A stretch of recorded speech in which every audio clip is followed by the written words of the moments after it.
Entonces, espero pues que con esta conferencia inicial haga aporte, un grano de arena hacia el conocimiento y despierte inquietudes y se hagan reflexiones acerca del tema. Porque el tema de repente se escucha así un poquito sui generis, ¿no? El mundo de los cables eléctricos.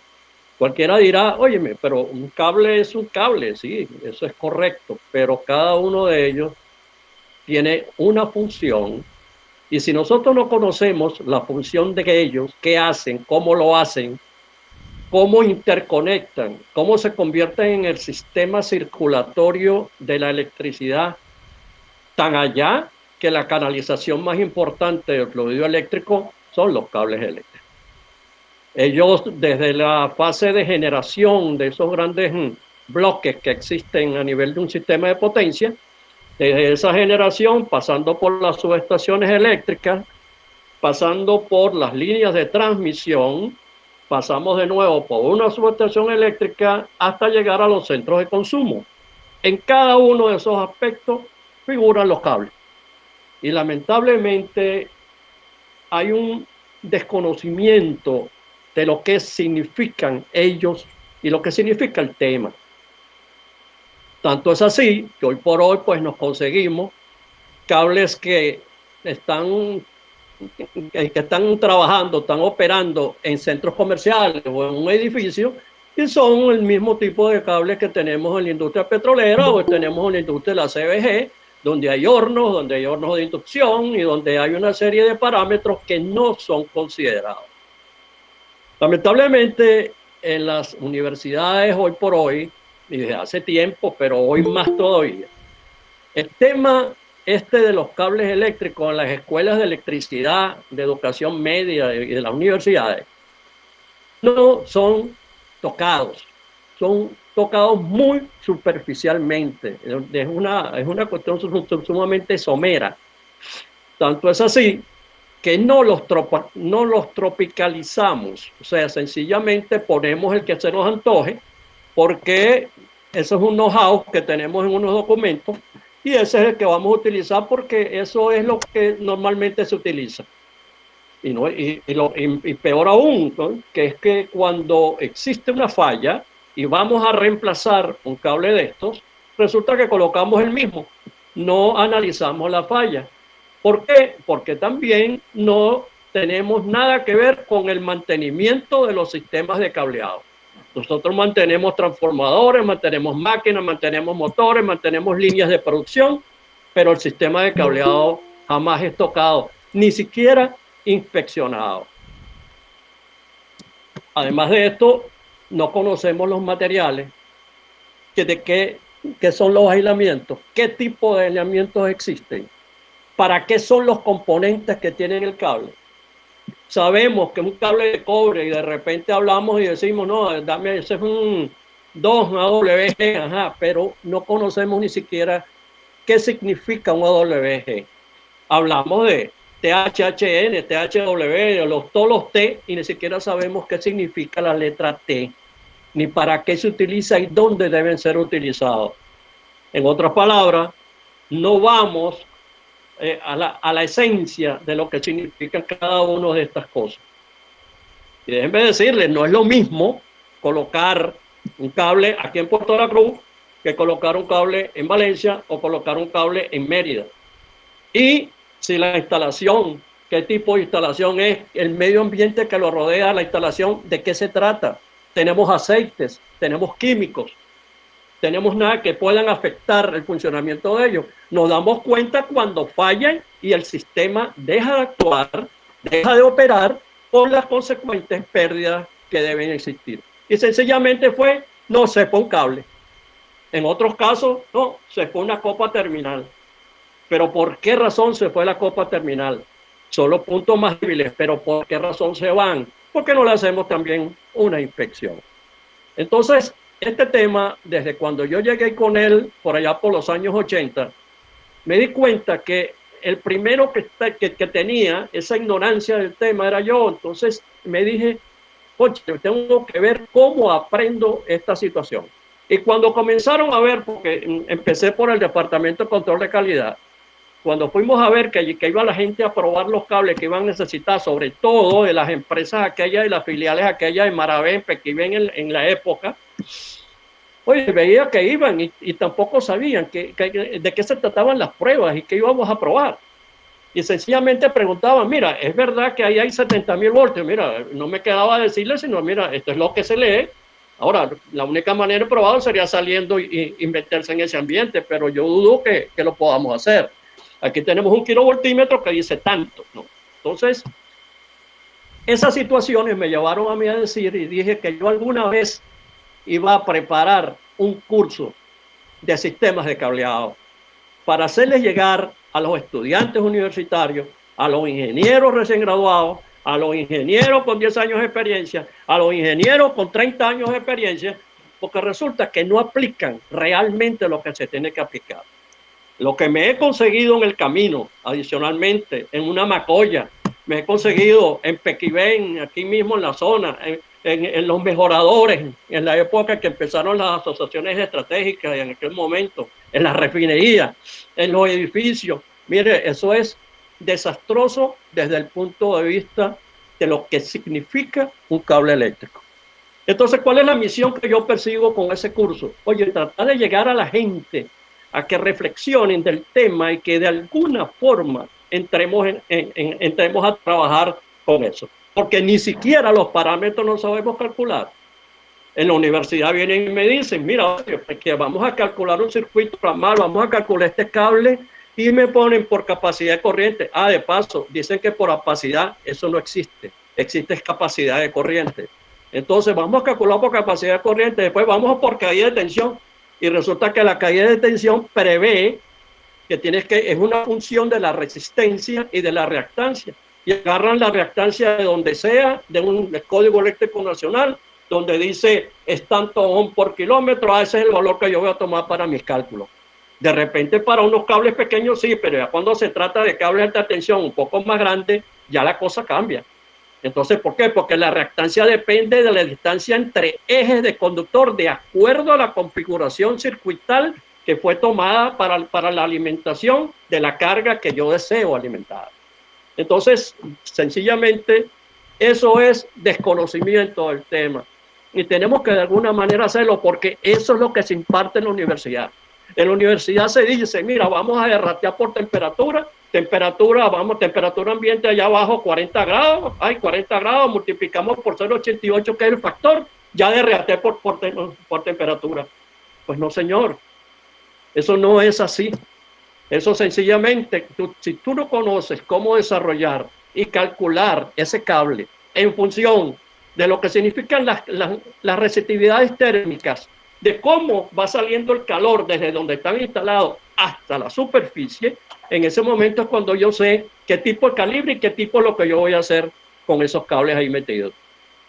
Por eso es que no es lo mismo un cable en bandeja, un cable directamente enterrado, o un cable en un canal portacable, o un cable sencillamente al aire. No es lo mismo. Ni el comportamiento es igual, el comportamiento térmico es diferente. Y si vamos a la resistencia, buscamos la resistencia en las tablas, la resistencia a 20 grados centígrados, y resulta que él nunca va a estar a 20 grados centígrados. La resistencia va a estar en función de la temperatura de operación del cable. Si un cable tiene una temperatura de operación de diseño de 75 grados, yo tengo que llevar esa resistencia a 75 grados y si es de 90 a 90 para poderlo introducir en los cálculos. Es más, cuando ya pasa un cierto calibre en adelante, por ejemplo, el 250 K6000 en adelante, ya empieza a jugar un papel importantísimo lo que significa la resistencia de corriente alterna. Y resulta que ¿por qué? Porque la resistencia de corriente alterna depende de la resistencia continua, depende de lo que son los parámetros o los efectos de proximidad con otros circuitos y depende también del efecto pelicular, que es aquel efecto que es consecuencia de la densidad de corriente que circula por la periferia del conductor. Entonces, nosotros, caramba, de alguna forma, y voy a aprovechar porque este curso de sistemas de cableado para alta y baja tensión, lo tenemos previsto dictar próximamente en el Centro de Ingenieros, ahí para ver estos puntos con muchísimo más detalle. Allí también, y es algo que tenemos que manejar los ingenieros electricistas del país cuando estamos en una empresa tan importante como la industria petrolera. Llegamos y estamos hablando todavía de un Megger. El Megger no existe. Eso es un medidor de resistencia a aislamiento. No, vamos a hacer una prueba con el Megger. No, Megger no existe. Entonces, ¿qué pasa? Lo peor es que inclusive van a hacer la prueba con el Megger y tienen un formato que dice pruebas de megado. Y la prueba de megado no existe. Entonces, pero ¿a qué lleva eso? Sencillamente, ¿de dónde viene eso? De que desconocemos el tema y desconocemos los parámetros que tenemos que hacer. Nosotros hablamos también de las pantallas de los cables. Entonces decimos, mira, no, que se pone a tierra en un punto, no, que se pone a tierra en dos puntos, que se pone a tierra, no, hay una discusión por la bendita pantalla.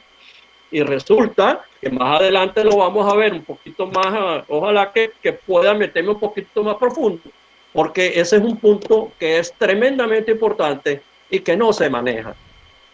Hay otro, fíjense que es tan importante el manejo de los conductores eléctricos y los cables si quieren, que cuando alimentamos un transformador pan mounted, lo estamos alimentando con cortacorrientes monopolares. Y el transformador pan mounted normalmente es trifásico. Entonces, ¿qué pasa?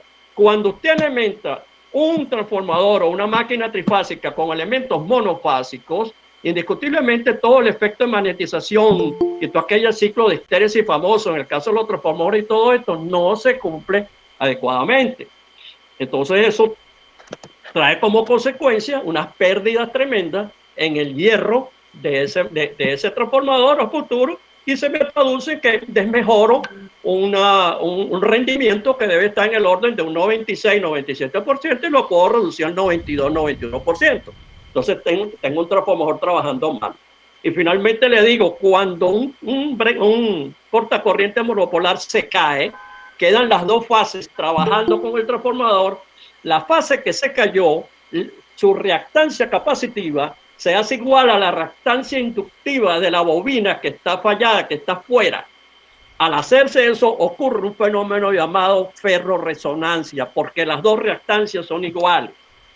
Entonces, esa ferroresonancia, ¿qué trae en consecuencia? Sobretensiones.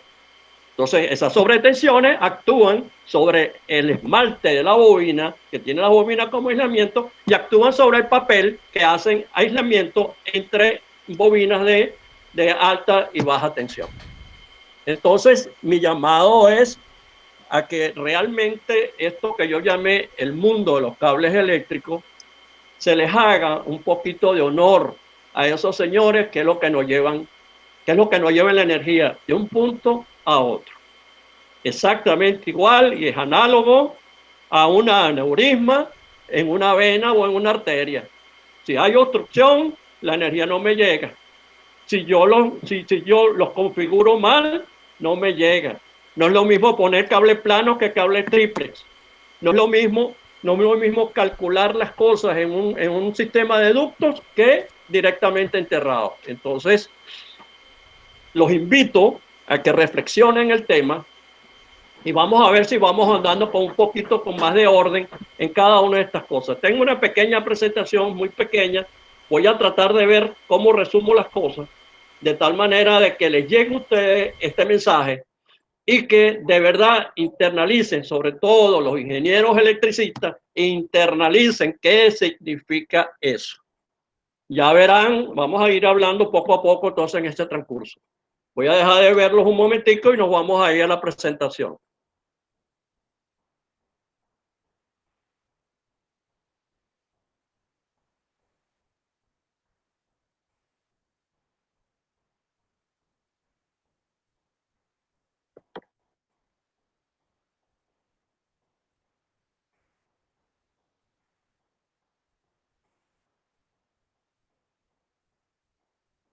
Vamos a esperar que esto salga. Ahí salió.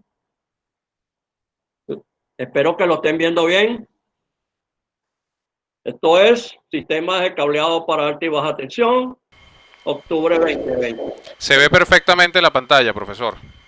Puede continuar. Qué bueno. Bien, ok.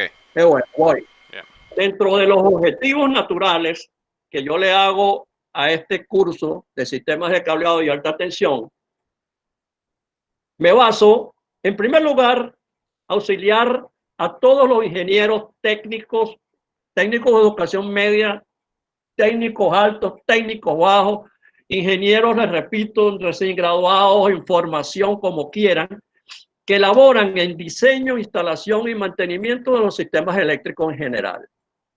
Cuando yo hablo de diseño, yo hablo del cálculo, calcular, porque yo tengo que calcular en función de qué, en función de la construcción que va a tener, que tiene el cable cuando yo lo voy a instalar a posteriori, porque esa es la manera de yo conocer los diámetros y conocer de qué está hecho, cuál es la temperatura de operación y cuál es la capacidad de conducción de corriente que puede tener ese conductor.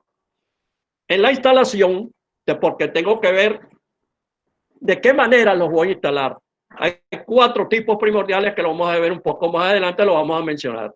Y la palabra mantenimiento de sistemas eléctricos en general, porque el sistema de cableado en cualquier departamento de mantenimiento de cualquier empresa petrolera o no petrolera, no se les hace caso.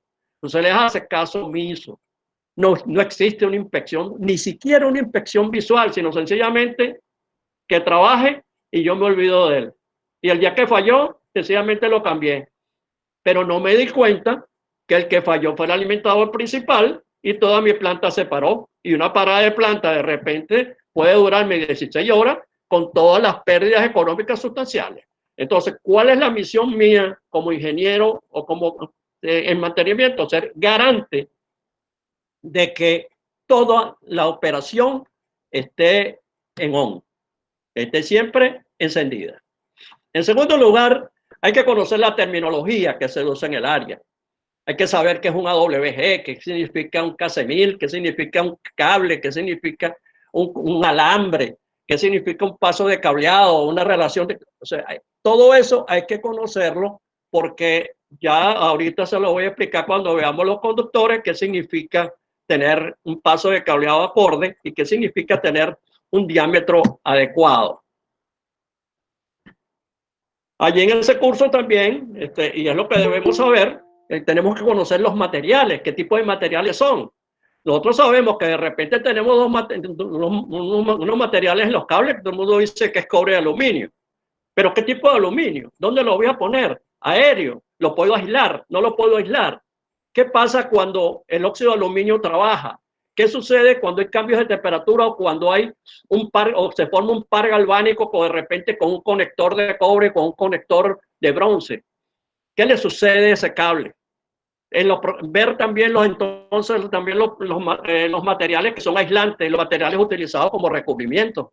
¿Qué significa un PVC? ¿Qué significa un polietileno?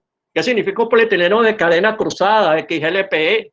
O sea, que es un material termoestable, que es el más utilizado ahorita en los cables de alta tensión, pero tiene un competidor muy bueno que se llama EPR, que es el etileno propileno, que es un elastómero y trabaja muy bien esa goma.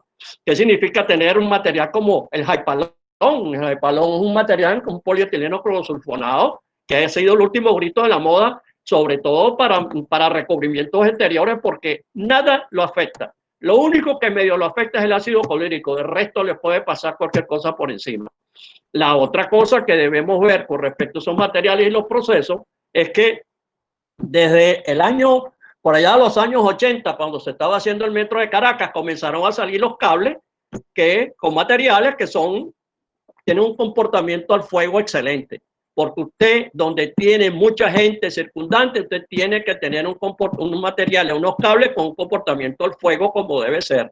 Sobre todo cuando despiden humos tóxicos. Esos humos tóxicos matan a la gente. Cuando llegan los bomberos y tal, se murieron por los humos y no se murieron ni siquiera por asfixiados ni quemados, sencillamente por los humos tóxicos. Entonces, en el metro de Caracas, por ejemplo, todos los cables, todos, en mi época, los que se conectaron, los que se instalaron, son cables que tienen toda esa corrección de llama arreglado. Y además tenemos que ver qué tipos de cables están disponibles entonces en el mercado nacional e internacional para efectos de diseño. Después, allí se analizan los criterios de selección según los tipos de instalación y medio ambiente que la rodea. Ahí fue donde le dije al principio, yo no puedo colocar un cable igual en un mejorador de crudo a poner un cable ahí de repente en un centro comercial. Son dos cosas distintas. Inclusive, ponemos cables cualquiera que utilizamos en un edificio, los metemos en un área clasificada como peligrosa en una planta. Pero ahí se desconoce, desde el que diseñó a nivel de consultora hasta que pasando por el que lo instaló y pasando por todos aquellos que aprobaron esos materiales. Entonces, ¿pero por qué sucede eso? Porque realmente no se conoce el tema. Entonces, con los cables tenemos que ver qué tipo de cable debo poner según el tipo de instalación que voy a tener. Quiero ver cómo es el medio ambiente que lo rodea, a ver qué tipo de materiales le voy a colocar encima.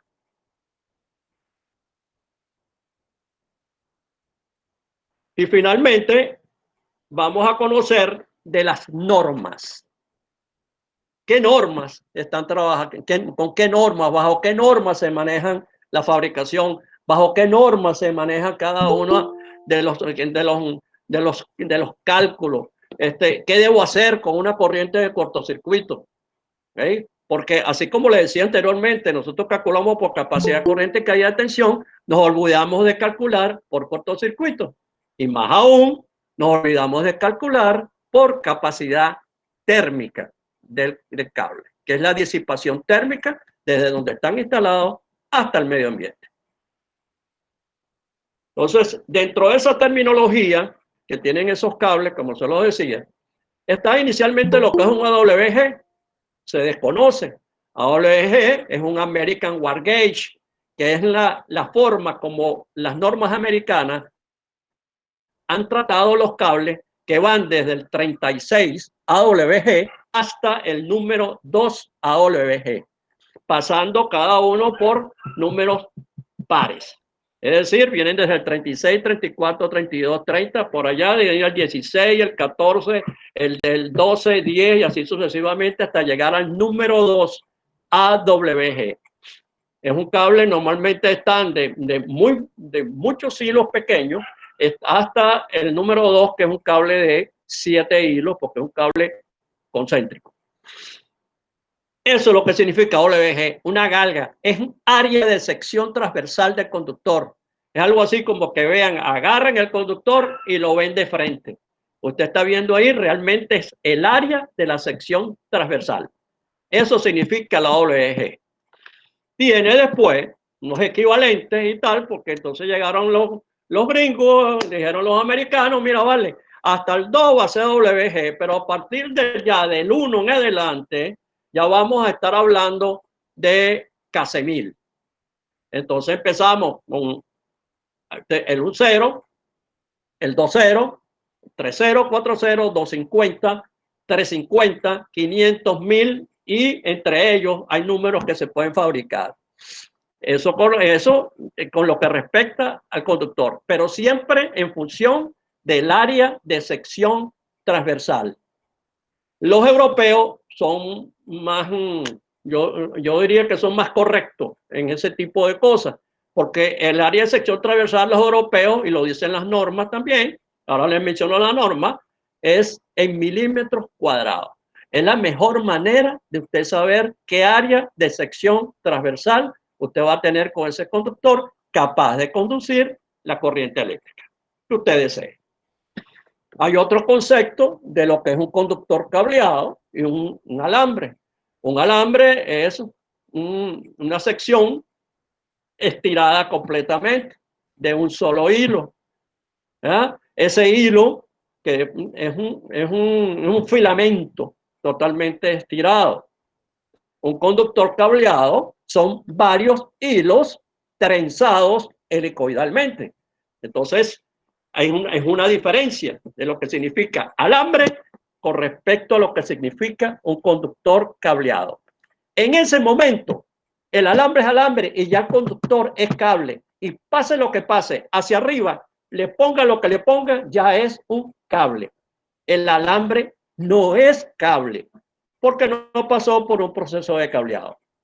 Y déjenme decirles ahorita que hablo de cables eléctricos porque, y no es redundante, porque que hay materiales que se cablean, por ejemplo, las guayas de acero, los mecates, se cablean, se trenzan mucho helicoidalmente, y eso también son cables, pero son cables de otro tipo. Por eso es que hablan muchas veces de cables para barcos, de cables para esto, porque son materiales que simplemente son para tracción. ¿Okay? Entonces, es importante conocer esta terminología, que es un cable monopolar, es un cable de un solo tronco. Tienes un cable tripolar, son 3 cables monopolares cableados entre sí. Y ahí nacen también los conceptos de cables multiconductores, tipo cables de control. Ahora, hay un punto que es muy importante dentro de todo esto, que es lo que significa un paso de cableado, y es prudente que se lo mencione. Cuando yo le dije ahorita que un conductor se trenza helicoidalmente, helicoidalmente significa como si fuese una onda senoidal acostada. Entonces, todos los alambres llevan esa dirección. Cuando es una sola capa, cuando son 2 capas, se le ponen los alambres con otra dirección, de tal manera de que se trencen y queden amarraditos, ¿no? Esa longitud desde una cresta del helicoide hasta la otra cresta siguiente se llama paso de cableado. Y mire qué importante es ese paso de cableado. ¿Por qué? Porque ese paso de cableado, cuando es muy corto, el fabricante le está regalando material a los clientes. Y no es prudente porque es una pérdida. Pero cuando es muy largo, el cliente se ve afectado. ¿Por qué?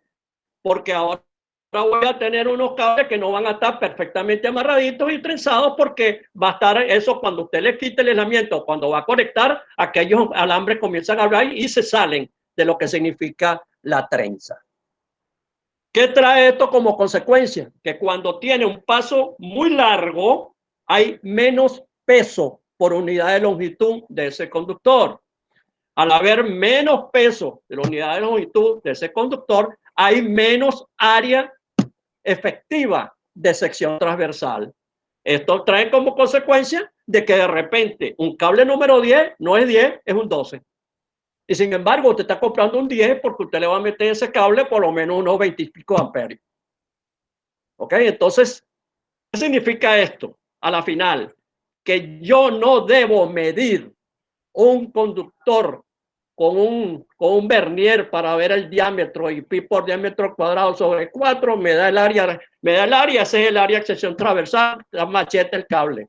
No, el cable a ese conductor hay que medirle el área de sección transversal por peso.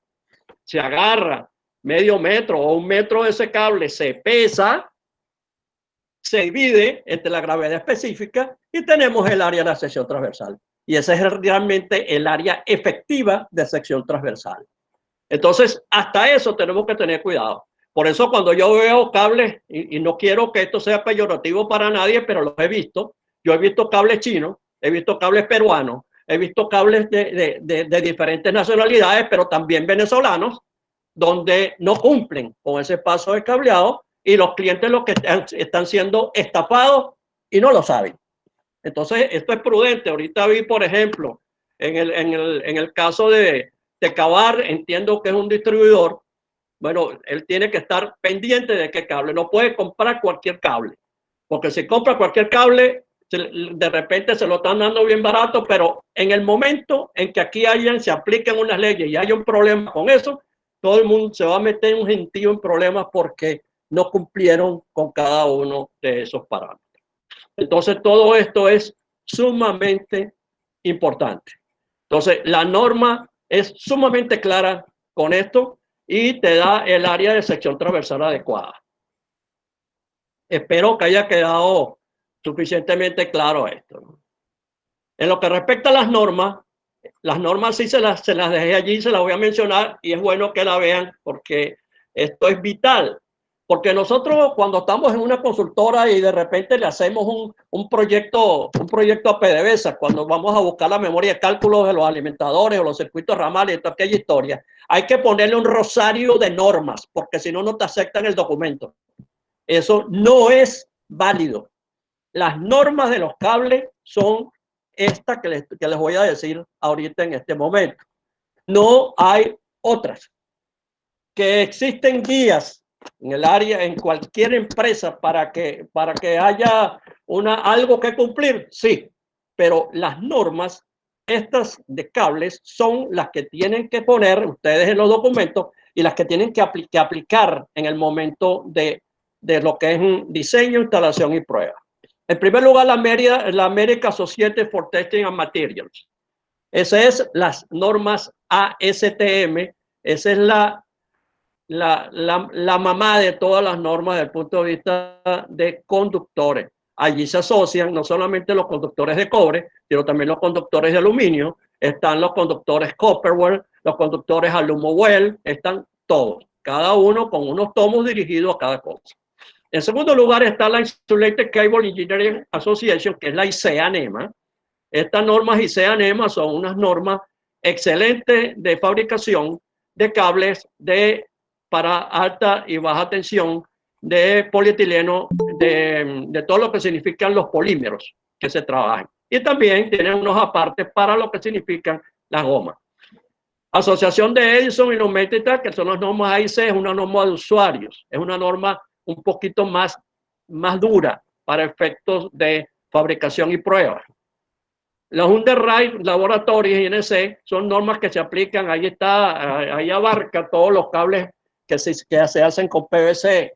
Ahí están los famosos THW, TW, están los cables ST, o sea, todo ese tipo de cables, los SPT y tal, ellos lo amparan, las Underwriter Laboratories. Están las normas Fondonorma y normas Covenin, que lo que son estos son traducciones de normas internacionales que se han llevado a aprobación. Las normas IEC, que son las normas europeas más utilizadas en el mundo de la electricidad. Están las normas AFNOR, que son unas normas francesas, que son los que cubren grandemente el comportamiento al fuego de los cables eléctricos que les mencioné para el metro de Caracas y que puede ser perfectamente usada para otro tipo de edificación. Las normas BDE, que son unas normas alemanas. Y la norma NETA, que es una norma de prueba de cables, que ahí aparece absolutamente todo lo que usted debe aplicar. En el caso del curso, se le da esta norma NETA y la hablamos, vemos algunos artículos y lo podemos comentar. En lo que respecta a los conductores, habíamos dicho que existen dos tipos de materiales básicos. El material que más se utiliza es el cobre. ¿Pero por qué el cobre? Porque el cobre tiene una conductividad muy buena.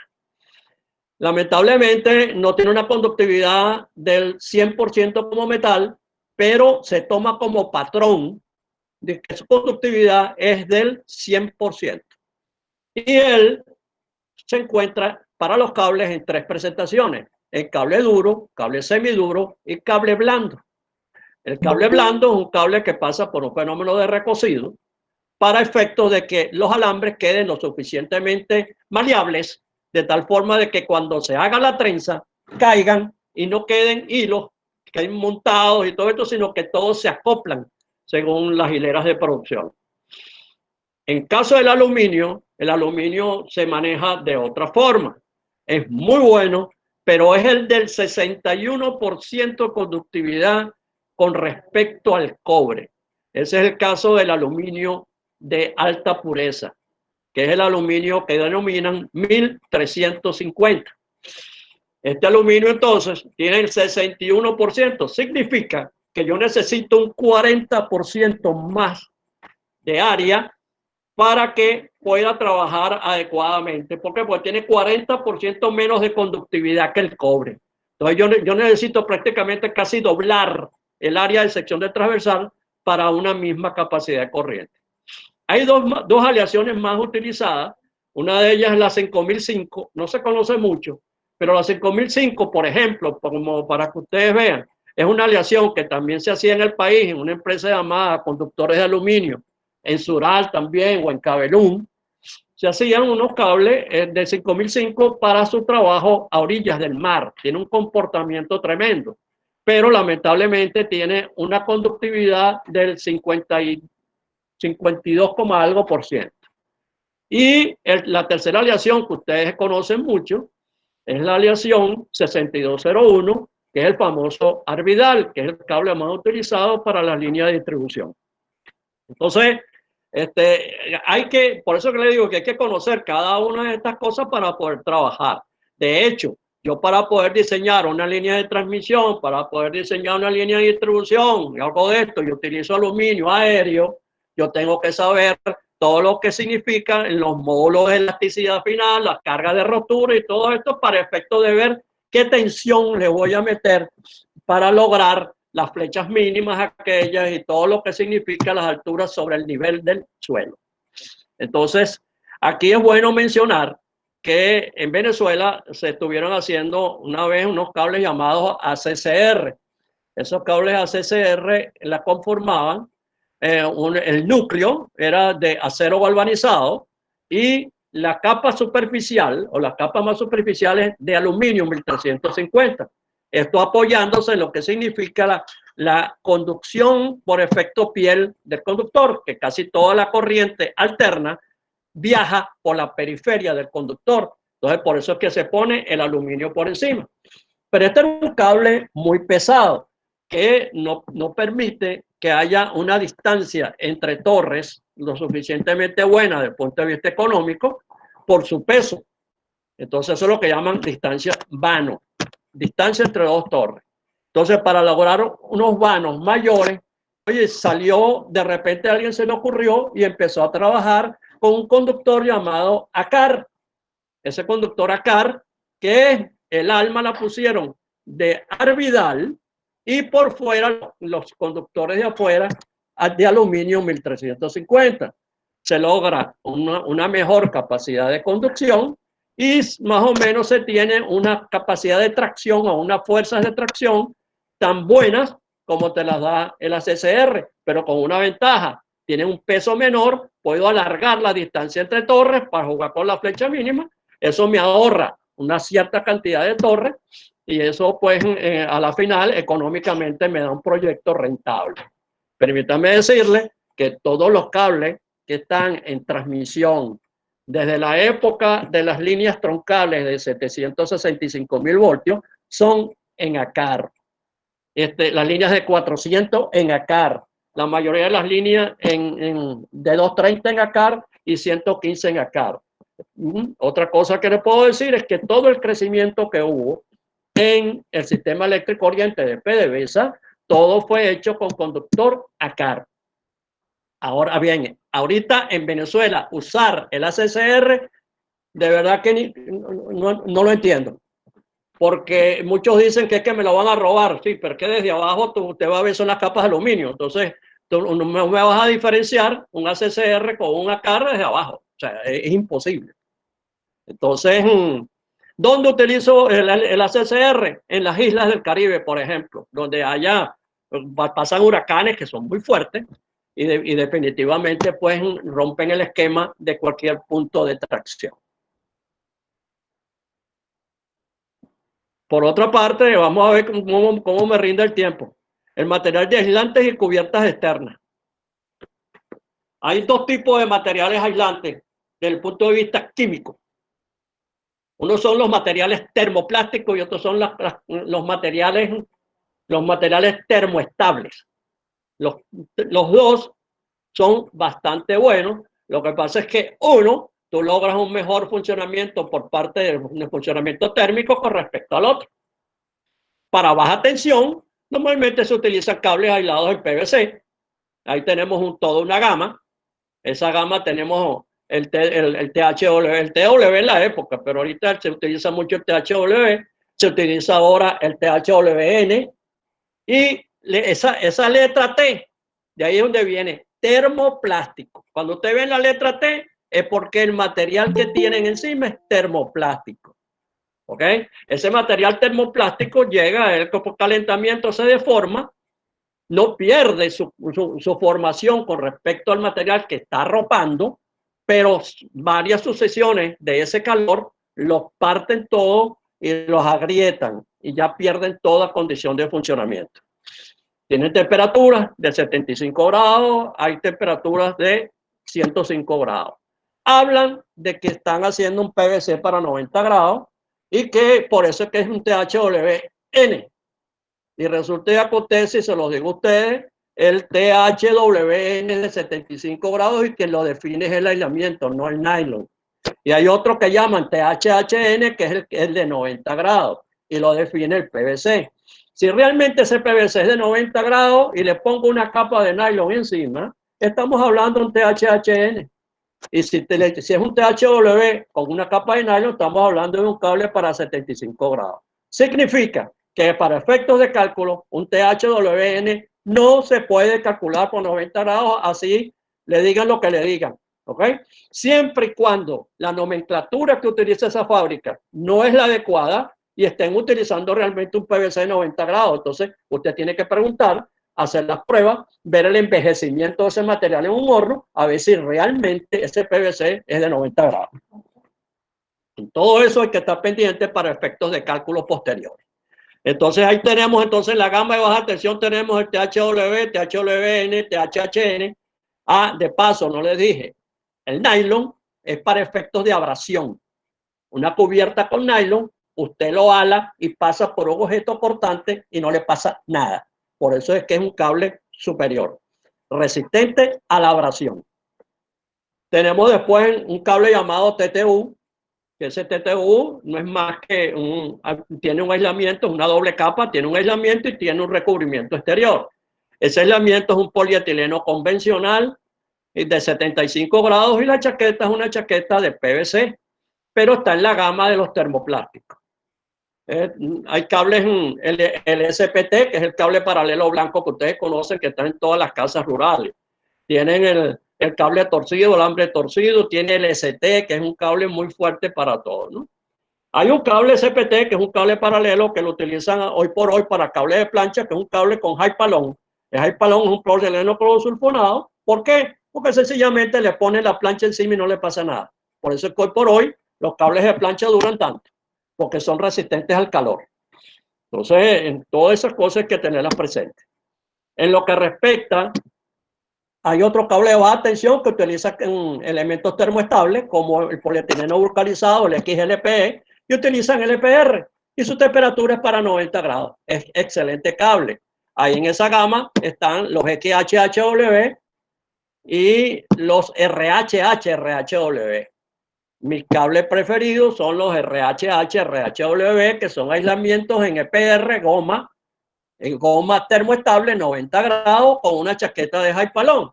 Este es un cable que usted lo pone donde quiera, lo puede meter directamente enterrado sin armadura. No le hace falta armadura. Y vamos a estar claros con eso. Yo le coloco armadura no porque sea subterráneo, sino porque de repente lo voy a poner en un sitio que va a resistir, que tiene que resistir vibraciones porque le pasan camiones por encima. Y permítame decirle que un cable RHW con EPR y Hypalon están instalados en el suelo, en las minas de cobre de Chile, y los camiones roqueros le pasan por encima y ni siquiera lo aplastan, porque el Hypalon no se deforma. Además tiene un comportamiento a los químicos y a los ácidos excelente.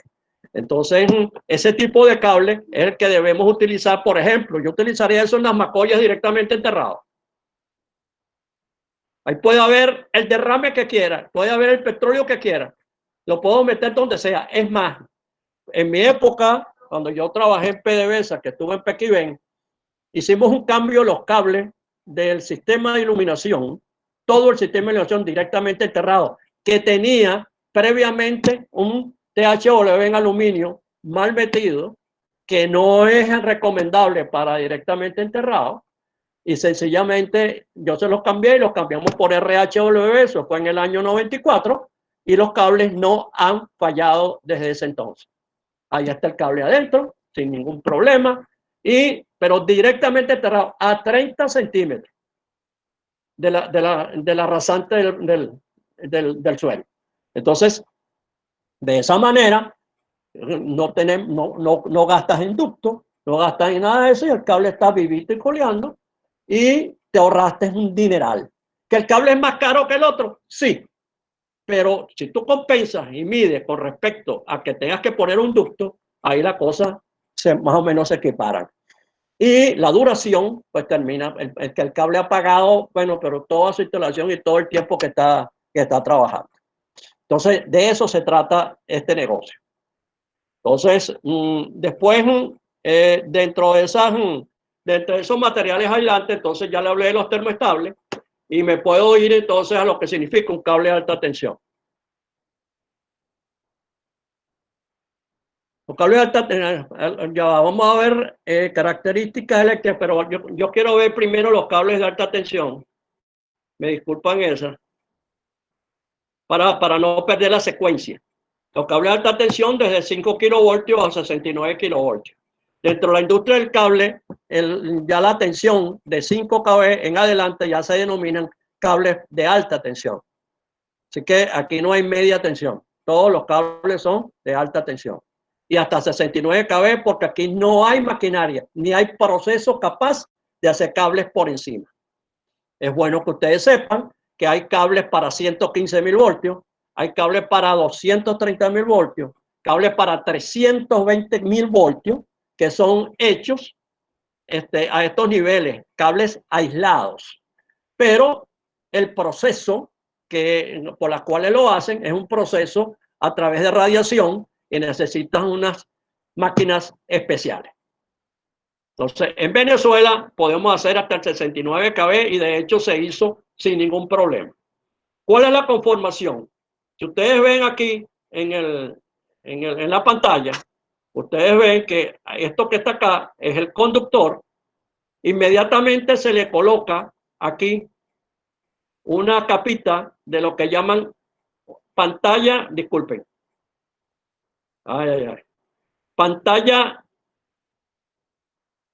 pantalla semiconductiva del conductor, que tiene un papel tremendo porque ella se mete en los intersticios de los conductores de la última capa, de tal manera de que los esfuerzos existentes allí no dañen bajo ningún respecto al aislamiento que está íntimamente ligado a él.